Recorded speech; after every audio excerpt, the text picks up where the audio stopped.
Okay, welcome to the Lacy Range. got a something special for you to see today.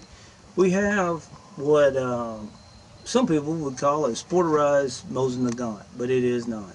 This is a Czechoslovakian ZZ54, and like I say, looking at it, it looks like somebody done a fine job of making them a sporting Mosin-Nagant. But it is truly a combat rifle.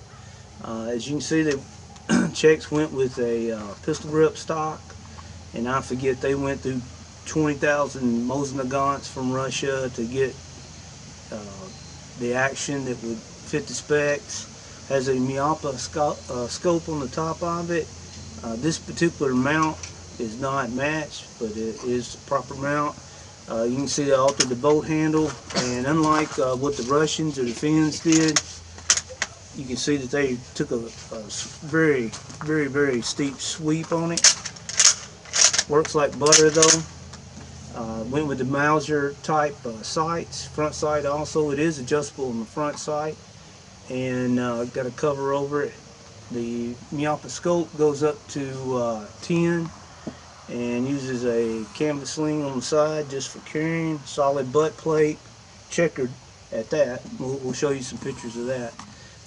Matching bolt, everything else matches on it except for the mount does not mount, or the mount is not matched to the gun, which is not uncommon for them. But really fine example, Byzantine barrel.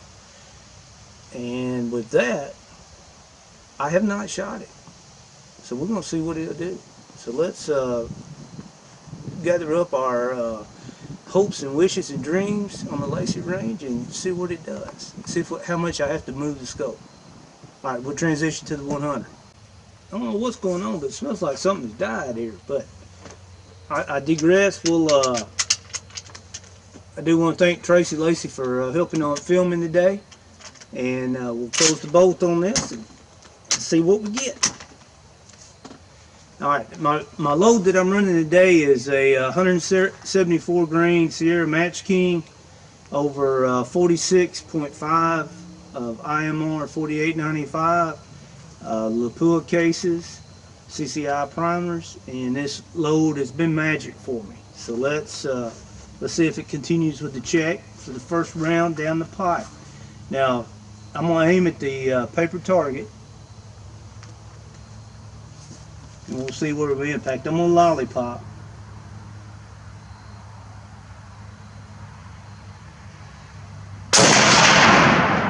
Okay, first round down the chamber, or down the barrel.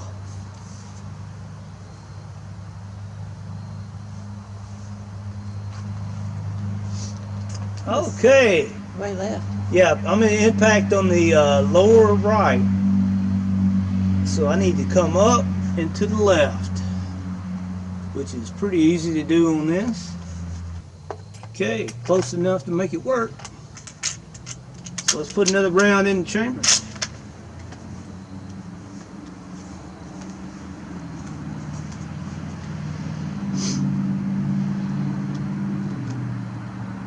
Okay, lollipop.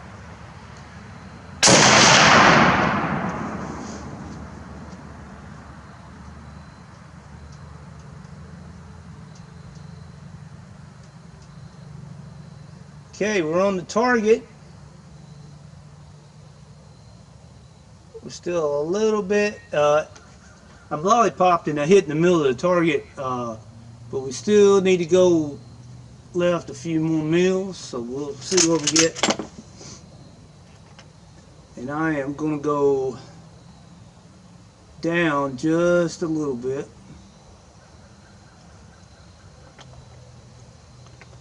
Let me tell you, nice trigger on it, smooth.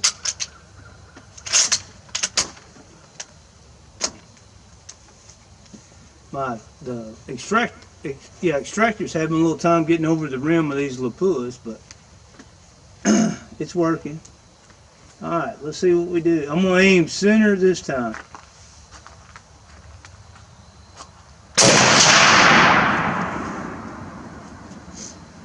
Okay, we're still a little high. I've got my left and right set though, pretty good.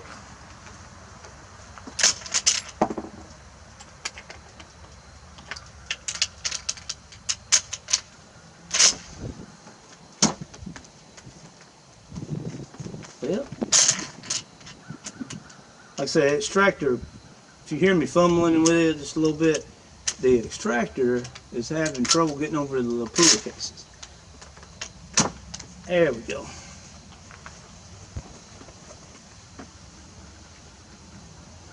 Okay, let's see if we can take that orange out this time.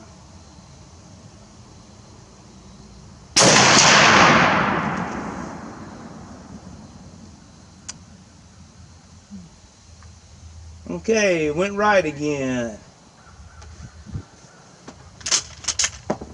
Alright, let's try one more before I make any adjustments, because that very easily could have been on me.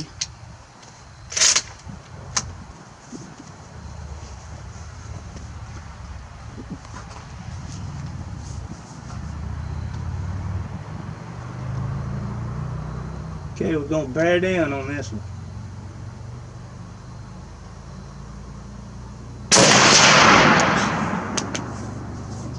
All right. If y'all saw that one, that is touching the orange right there. Okay, so I think we got her going. Lovely gun to shoot. Let's go ahead and turn her back on me here. Okay. Like I said, the bolt handle is a little different on this. I will reset the sights and I'll show you how to do it on here, and should work. I probably need to look it up and make sure, but I'll risk it and try it on my own. But it should work similar to the Mosin PU scope. And like I say, that last round was touching the orange there. It's a good feeling gun. I mean, it really sits up there. I mean, it feels really good. I'm very impressed with it so far. The barrel, I would say, just by looking at it, it's thicker than the average Mosin-Nagant, but not overly thick, and it definitely tapers down. And I mean, we'll see. We'll go out to 200 and 300 and see how it does. But if you had to carry, this is the gun to carry around, let me tell you. And pretty light for a sniper rifle. And you know, you carry the side mount PEM, or the PU's not that bad, but number 4T, you carry them around for a little while and you know you got something. This thing right here, I'm telling you, man, it feels like you could trudge on through the woods. It'd be great for a deer hunting gun, looks like. But 2.5 power scope. But tell you what, we'll pause on the camera and we'll get on. Tracy will get it rearranged where you can watch me set the dials. Okay, you can see this is where I ended up sighting it in. We're on the 2 mark. Well, we need to be on the 1 mark. So what I'll do is reach up here to these screws. It's got 3 of them, like most of the European scopes. And this is just a screwdriver that comes in the eyeglass kits that you can find many places, Walmart, Harbor Freight, anywhere. It doesn't take too much to do these. Just make sure you don't strip them out. Okay, we got it loose, and then you can see there I'm able to change the dial without changing the elevation. And then we'll tighten them back down. And it doesn't take, you ain't got to gorilla do it. Just get them tight, and that way it'll move the reticle when you do turn it. Now the windage, you can see I was a mill, or however they do these, I'm not for sure.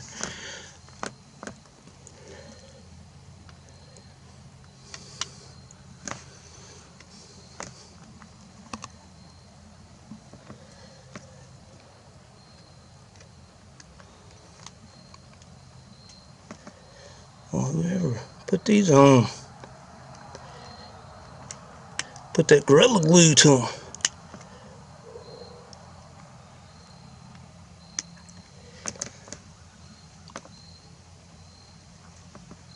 There we go.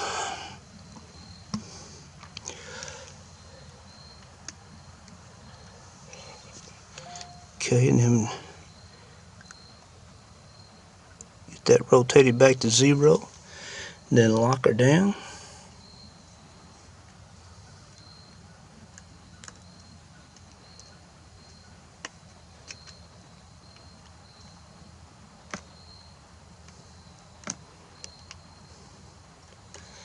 Alright, she's locked.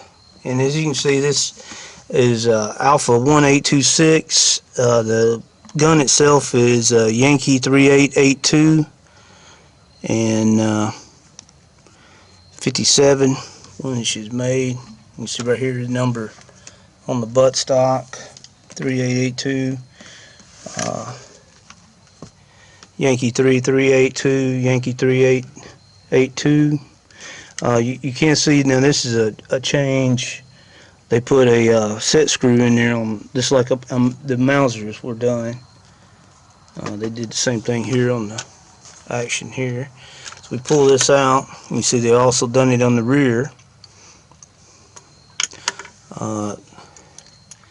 You see right here 3882 and then 3882 and something like it, yeah. Then 3882 right there. Okay, slides back. That's a Ishvek cocking piece. Now here's the Miapa scope, 2.5, small and light, and check this out. You got a groove milled into the bolt handle, and that is to reach down here if you want to take your scope mount off. Then you just do it. And I'm going to check them just to make sure they're tight, because I don't have any need to take it off. Yep, they're tight. You can see the base is angled, unlike a PU base. And they definitely lowered it, probably as low as they can go, and keep it where you can still use the iron sights. Which is really what the Mosin-Nagants need. And I can tell you they came up higher with the comb on the stock.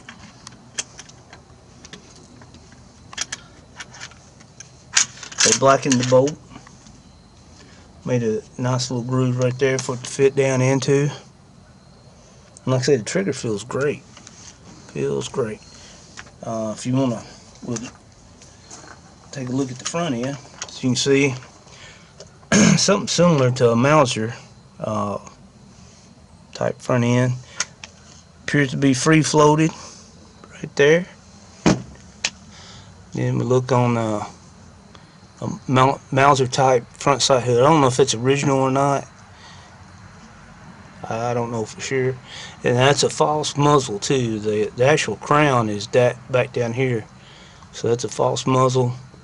And the front sight is a post, unlike the German barleycorn. But with that, it's about time we switch over to some metal. I do want to clean this scope real quick. It's got some dust on it, so we'll get that off. All right. Okay.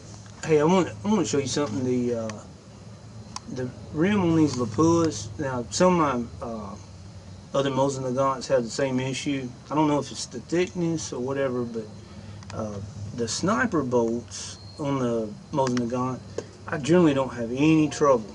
And let me show you how this one does. Since you ain't got near the leverage. All right, I go in. All right, you see how I got to get it over that rim. You see how I had to go back and hit it there, and it's and I don't know dimensions wise who's got it right or who's got it wrong, but I do know the Lapua case is worth half a MOA just by itself, better than anything else out there. But this is just something so y'all know. Don't get all tore up over your gun because Mosin-Nagant is sensitive to that. See, it went right over at that time.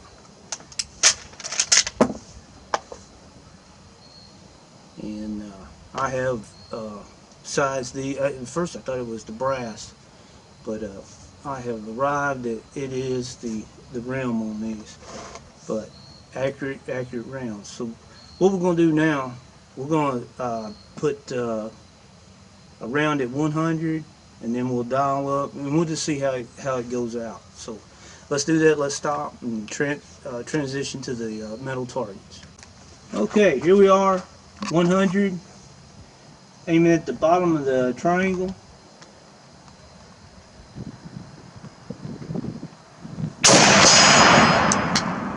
That looks like a dead-on hit, doesn't it? Yep. Yeah, let me look through my scope. Oh yeah, can't ask for no better than that. Alright, let's go to, Tracy, let's go to 150 there. Okay, I'm going to aim center mass. There is no triangle on this one. And I am not moving my elevation based on the impact at the 100.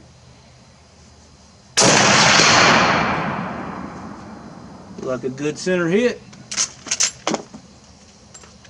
Alright, now let's transition to the 200. Okay, tell you what, first round I'm going to leave it on 100 and we'll see where it impacts. These the perfect weather for getting your dough. Okay, here we go.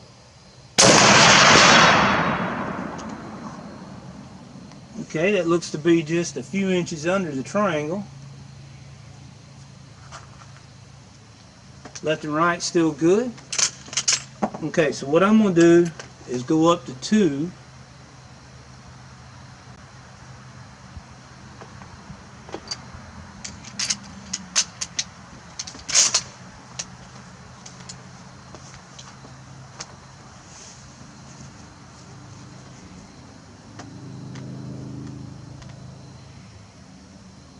And I want to also say that the myoposcope is just slightly out of focus for me. I'm sure some 18, 20-year-old soldier had this at one time, but it is just slightly, ever slightly. Okay, here we go. Okay, that took me up just a tad bit over the triangle, so probably 1.5 would work if I was doing like something like know your limits or something like that. In fact, let's just check it and see. I'm gonna go to 1.5.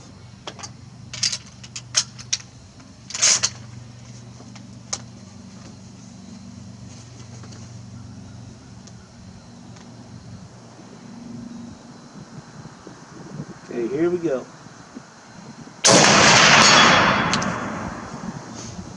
Yep. See, 1.5 put me right there, and have to write that down in my book.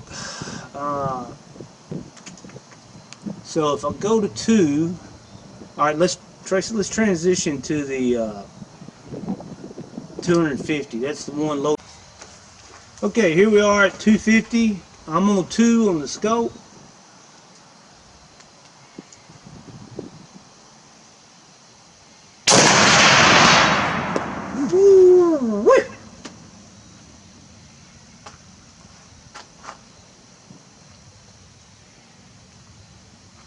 Yep, right there.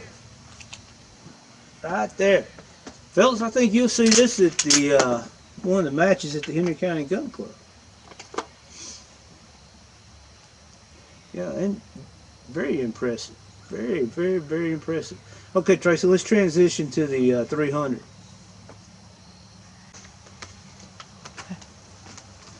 Okay, we're going for the 300. I am taking the scope to 2.5. And I can see the triangle barely. The sun is shining right on the target, helping me out there just a little bit. All right.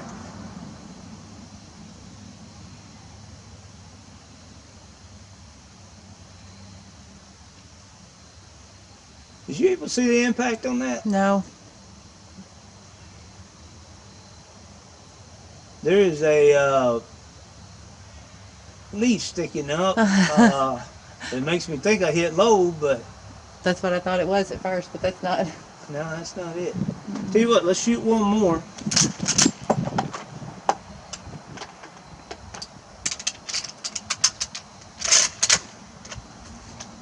I'd have to recommend these to anybody. Shoot, they're nice.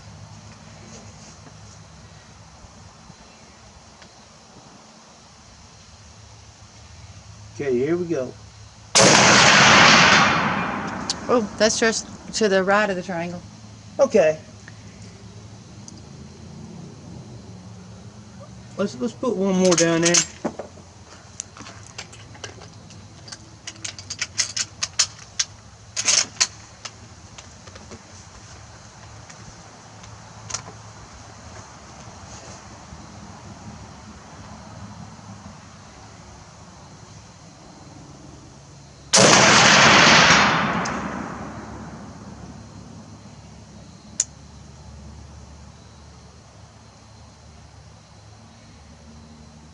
I hit it. I'm not for sure where we're at, but maybe we can watch the video. But all right, let's go ahead and we'll go down there and we'll take some pictures and cover everything up. Okay, here we are at the 300-yard range, and I'm going to assume, I haven't watched the video, but here's the very first impact, and that could have been an itchy trigger finger, but the next two impacts right here at 300, that's pretty good. And I just want to remind everybody, the scope, I can see the reticle good, but my target is just a tad bit fuzzy. It's, you know, my eyes are different from whoever was shooting it or set it at the factory. Not bad enough that I couldn't hit anything, but I ain't gonna complain about that right there. But the VZ54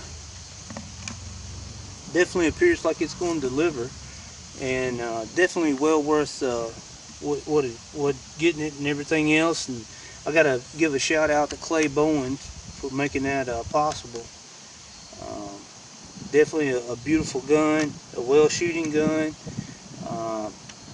Very, very happy with it, and you will see a future video at the 600-yard range with it. So with that, thanks again, Tracy, again for filming, and we will see you again on the Lacy Range real soon.